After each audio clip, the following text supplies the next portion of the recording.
Witajcie, moi drodzy, w kolejnym odcinku naszego Kundel Podcastu. Bardzo się cieszę, że znowu jesteście z nami i że możemy wspólnie spędzić te kilkanaście minut, rozmawiając o naszych zwierzakach.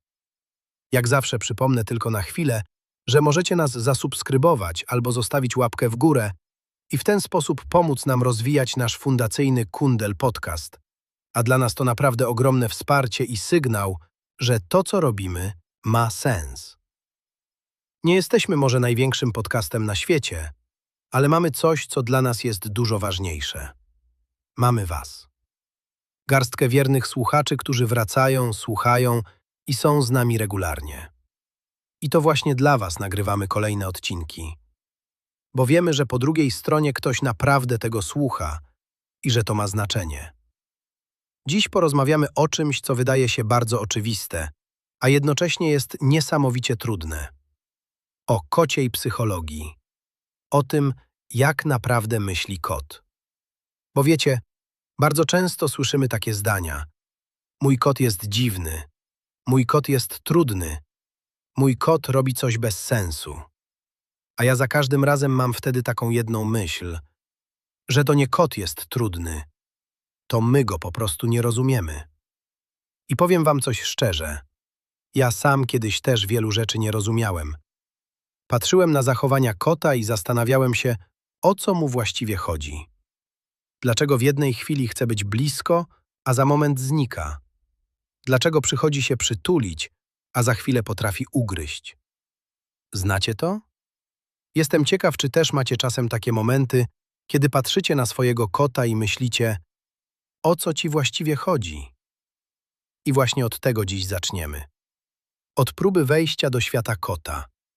Nie naszego wyobrażenia o kocie, nie tego, co przeczytaliśmy gdzieś w internecie, tylko tego, jak ten świat naprawdę może wyglądać, z jego perspektywy.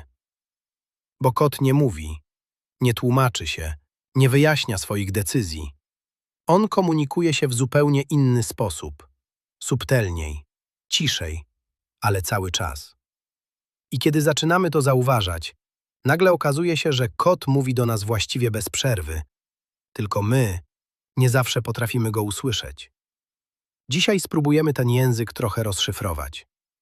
Zobaczyć, co stoi za tymi wszystkimi zachowaniami, które na pierwszy rzut oka wydają się dziwne, przypadkowe albo nawet irytujące. Bo bardzo często za nimi kryje się coś dużo prostszego i dużo bardziej logicznego, niż nam się wydaje. Zapaszcie sobie herbatę, usiądźcie wygodnie i spróbujmy razem spojrzeć na świat oczami kota. Zanim zaczniemy rozkładać kocie zachowania na części pierwsze, zatrzymajmy się na chwilę przy jednej bardzo ważnej rzeczy. Czym właściwie jest kocia psychologia? Bo to nie jest żadna magia. To nie jest coś zarezerwowanego dla specjalistów czy książek pisanych trudnym językiem. To jest po prostu próba zrozumienia, jak kot odbiera świat. A odbiera go zupełnie inaczej niż my. My, jako ludzie, opieramy się głównie na słowach. Tłumaczymy, wyjaśniamy, analizujemy. Kot tego nie robi. Kot żyje w świecie bodźców, zapachów, dźwięków, ruchu, energii i reaguje na nie natychmiast. Bez zastanawiania się, bez analizowania, bez czy wypada. Po prostu jest. I teraz wyobraź sobie coś takiego. Wchodzisz do domu. Dla ciebie to jest twój dom, bezpieczne miejsce, znane zapachy, twoja przestrzeń. A dla kota? To jest jego terytorium. To jest świat, który musi mieć pod kontrolą. Każdy zapach ma znaczenie. Każdy dźwięk może być sygnałem. Każda zmiana jest zauważona. I teraz pomyśl, jak czuje się kot, kiedy nagle coś się zmienia? Nowy zapach, nowy mebel, nowa osoba, albo nawet przestawiony fotel. Dla nas to drobiazg. Dla kota zmiana w jego świecie. I bardzo często to właśnie od tego zaczynają się problemy, które widzimy. Kot zaczyna się wycofywać, staje się bardziej czujny, albo przeciwnie, nadpobudliwy. A my myślimy, co się z nim stało? a on po prostu próbuje sobie poradzić. Bo kot nie jest zwierzęciem, które działa dla nas. Kot działa dla siebie, dla swojego bezpieczeństwa, dla swojego komfortu, dla swojej równowagi. I to jest bardzo ważne, żeby to zrozumieć. Bo kiedy zaczynamy patrzeć na kota jak na małego człowieka, zaczynamy się rozczarowywać. A kiedy zaczynamy widzieć w nim kota, zaczynamy go rozumieć. I nagle jego zachowania przestają być dziwne, zaczynają być logiczne. I to jest pierwszy krok do tego, żeby naprawdę wejść w jego świat. Nie zmieniać go, nie naprawiać, tylko spróbować go zrozumieć. Skoro już wiemy, że kot patrzy na świat zupełnie inaczej niż my, to spróbujmy nauczyć się jego języka. Bo kot naprawdę mówi do nas cały czas. Tylko nie słowami. On mówi ciałem, ruchami, napięciem mięśni, ułożeniem ogona, spojrzeniem. I kiedy zaczynamy to zauważać, nagle okazuje się, że wszystko zaczyna mieć sens. Zacznijmy od czegoś, co każdy z nas widzi codziennie. Od ogona. Bo ogon kota to nie jest tylko ozdoba, to jest jego język emocji. Kiedy ogon jest uniesiony wysoko, lekko wyprostowany, to najczęściej oznacza spokój i pewność siebie. Kot czuje się dobrze, czuje się u siebie. Ale kiedy zaczyna nim nerwowo machać, to już zupełnie inna historia. To jest sygnał napięcia i bardzo często pierwszy znak, że coś mu się nie podoba. I to jest moment, którego wielu z nas nie zauważa. Głaszczemy dalej, mówimy do niego, próbujemy być blisko. A kot już dawno próbuje nam powiedzieć: hej, to już za dużo. A potem jesteśmy zdziwieni, że nagle gryzie albo ucieka. A on nas ostrzegał. Teraz uszy. Bo uszy kota to radar. Kiedy są skierowane do przodu, kot jest zainteresowany, skupiony, obecny. Ale kiedy zaczynają się cofać, to znak, że coś go niepokoi. A kiedy są całkiem położone do tyłu, to już wyraźne nie. I znowu, to nie dzieje się nagle. To jest proces. Kot daje sygnały wcześniej. Tylko my często zaczynamy je widzieć dopiero wtedy, kiedy sytuacja już eskaluje. Teraz oczy. Bardzo ważne.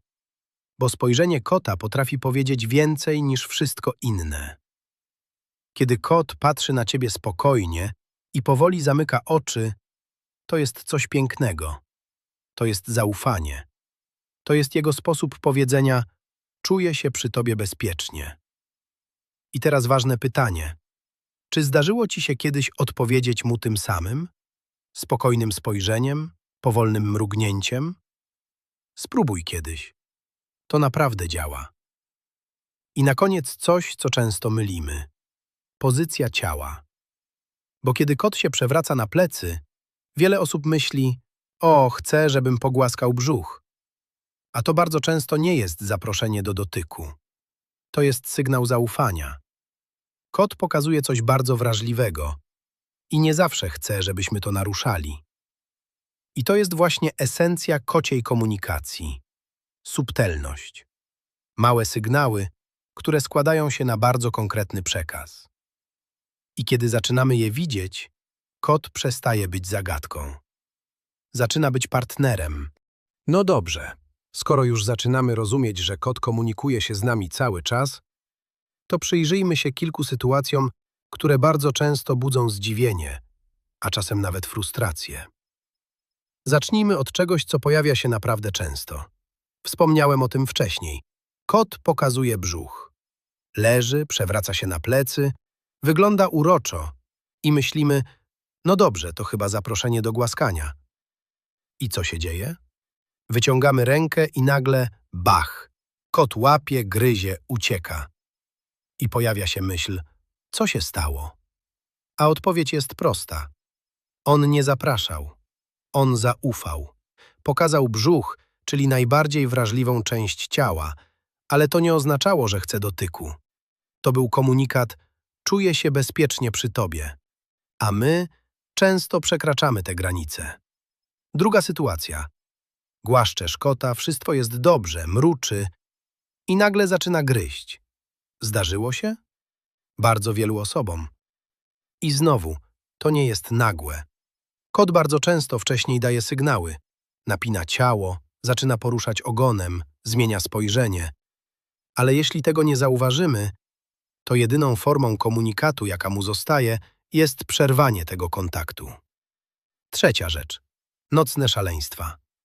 Kot, który o 2:00 w nocy nagle zaczyna biegać po domu, skakać, polować na niewidzialne rzeczy i myślimy, czy z nim jest wszystko w porządku? Tak. Jest dokładnie tak, jak powinno być. Bo kot to nocny łowca. Jego naturalna aktywność przypada właśnie na wieczór i noc. I jeśli w ciągu dnia nie miał wystarczającej ilości ruchu, to musi to gdzieś rozładować. I robi to wtedy, kiedy dla nas zaczyna się cisza. Kolejna sytuacja. Kot siada na klawiaturze, na książce, na laptopie, zawsze tam, gdzie akurat coś robisz. Przypadek? Nie. Kot nie chce być złośliwy. On chce być tam, gdzie jesteś ty, bo to jest dla niego najciekawsze miejsce. I jeszcze jedna rzecz. Ocieranie się o nogi. Wiele osób odbiera to jako on się przytula. I to jest częściowo prawda, ale to też coś więcej. Kot zostawia na tobie swój zapach.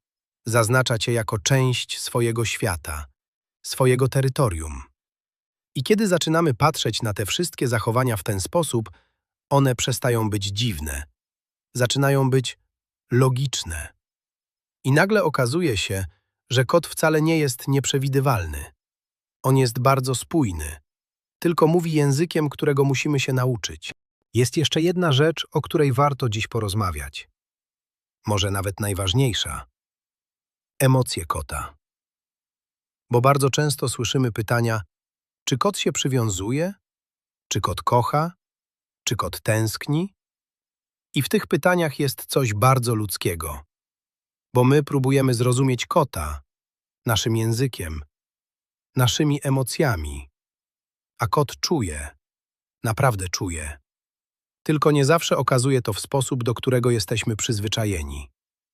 Kot nie będzie zawsze przy tobie siedział, nie będzie wymuszał kontaktu, nie będzie zabiegał o uwagę tak jak pies. Ale to nie znaczy, że mu nie zależy. Czasem największym dowodem zaufania jest to, że kot po prostu jest obok. Nie domaga się niczego, nie narzuca się. Po prostu wybiera twoją obecność. I to jest coś, co bardzo łatwo przeoczyć. Bo my często szukamy emocji w gestach, w dotyku, w bliskości. A kot pokazuje je inaczej. Czasem tym, że siada niedaleko. Czasem tym, że śpi w tym samym pomieszczeniu. Czasem tym, że przychodzi na chwilę. I odchodzi. I teraz bardzo ważna rzecz. Kot potrzebuje wyboru. On chce decydować o tym, kiedy jest blisko, a kiedy nie. I kiedy mu na to pozwalamy, on zaczyna wracać częściej, z własnej woli. A to jest zupełnie inna jakość relacji.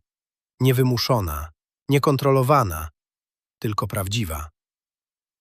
I może brzmi to trochę paradoksalnie, ale im mniej próbujemy mieć kota, tym bardziej on chce być z nami, bo czuje się bezpiecznie.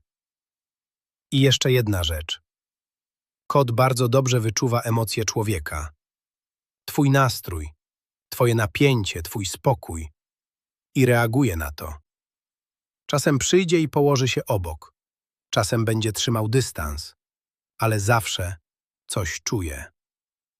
I kiedy zaczynamy to zauważać, ta relacja zaczyna się zmieniać. Przestaje być jednostronna, staje się dialogiem. Nie słowami, ale obecnością, zaufaniem i spokojem. I to jest właśnie coś, co w kotach jest najpiękniejsze. Zatrzymajmy się teraz na chwilę przy miejscu, które dla nas wydaje się oczywiste. Przy domu. Bo dla nas dom to po prostu przestrzeń do życia. Miejsce, w którym odpoczywamy, pracujemy, funkcjonujemy na co dzień. A dla kota, na początku o tym wspomniałem, dom to cały jego świat. To jest jego terytorium. Miejsce, które musi rozumieć i nad którym chce mieć kontrolę. I to jest bardzo ważne słowo. Kontrola. Bo kot potrzebuje czuć, że wie, co się wokół niego dzieje, że nic go nie zaskoczy, że wszystko ma swoje miejsce, że świat jest przewidywalny. I teraz pomyśl, jak często my zupełnie nieświadomie ten świat zmieniamy. Przestawiamy meble, wprowadzamy nowe zapachy, zapraszamy gości. Zmienia się rytm dnia. Dla nas to drobiazgi. Dla kota to zmiana rzeczywistości. I dlatego tak ważna jest rutyna, powtarzalność, stałe pory jedzenia, stałe miejsca odpoczynku, stałe rytuały dnia, bo to daje kotu poczucie bezpieczeństwa. Kolejna rzecz to przestrzeń. Kot nie myśli o domu tak jak my, poziomo. On myśli pionowo. Wysokość ma dla niego ogromne znaczenie. Półki, parapety, szafki. To są jego punkty obserwacyjne. Miejsca, z których może patrzeć na świat z dystansu i czuć się bezpiecznie. Bo z góry widać więcej. A im więcej widzi, tym mniej musi się bać. I jeszcze jedna bardzo ważna rzecz. Miejsce tylko dla niego. Kąt, w którym może się schować, w którym nikt go nie dotyka, nikt nie przeszkadza. Miejsce, gdzie może po prostu być. Bo kot, nawet najbardziej towarzyski, potrzebuje samotności. Potrzebuje chwili, kiedy świat przestaje go dotykać. I kiedy zaczynamy patrzeć na dom oczami kota, nagle widzimy, jak wiele rzeczy możemy zrobić inaczej. Niewielkich, czasem bardzo prostych, ale takich, które dla kota zmieniają naprawdę dużo. Bo to nie jest tylko przestrzeń. To jest jego świat. I im bardziej jest on dla niego zrozumiały, tym spokojniejszy staje się kot. Jest jeszcze jedna rzecz, o której warto dziś powiedzieć. Nasze błędy. Ale nie takie, które mają kogokolwiek zawstydzić, tylko takie, które po prostu wynikają z niewiedzy. Bo większość z nas naprawdę chce dobrze. Chce, żeby kot był szczęśliwy, spokojny, bezpieczny. Tylko czasem robimy coś, co z naszej perspektywy wydaje się naturalne, a dla kota wcale takie nie jest. Jednym z najczęstszych błędów jest narzucanie kontaktu. Kot przychodzi, wszystko jest dobrze. Ale kiedy nie przychodzi, zaczynamy go wołać, brać na ręce, przyciągać do siebie. A on tego w tym momencie nie chce. I wtedy pojawia się napięcie, bo kot traci wybór. A dla niego wybór to podstawa. Kolejna rzecz, zbyt intensywny dotyk. Głaszczemy długo, często, czasem zbyt mocno. Bo dla nas to jest przyjemne. Ale kot bardzo szybko się nasyca. I kiedy nie zauważymy momentu, w którym mówi wystarczy, to znowu zostaje mu tylko jedna forma komunikatu – wycofanie albo reakcja. Jest też coś, co wydaje się zupełnie niewinne, czyli brak uważności. Żyjemy szybko, jesteśmy zajęci, myślimy o wielu rzeczach naraz i czasem nie widzimy tych małych sygnałów. Ogona, który zaczyna się poruszać, uszu, które się cofają, ciała, które się napina. A to są momenty, w których kot do nas mówi. I jeszcze jedna rzecz. Próba dopasowania kota do siebie. Chcemy, żeby był bardziej przytulny, bardziej obecny, bardziej nasz.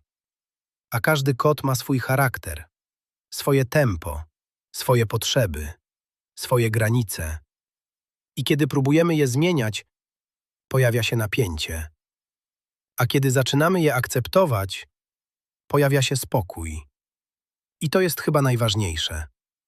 Bo relacja z kotem nie polega na tym, żeby go zmienić, tylko żeby nauczyć się z nim być.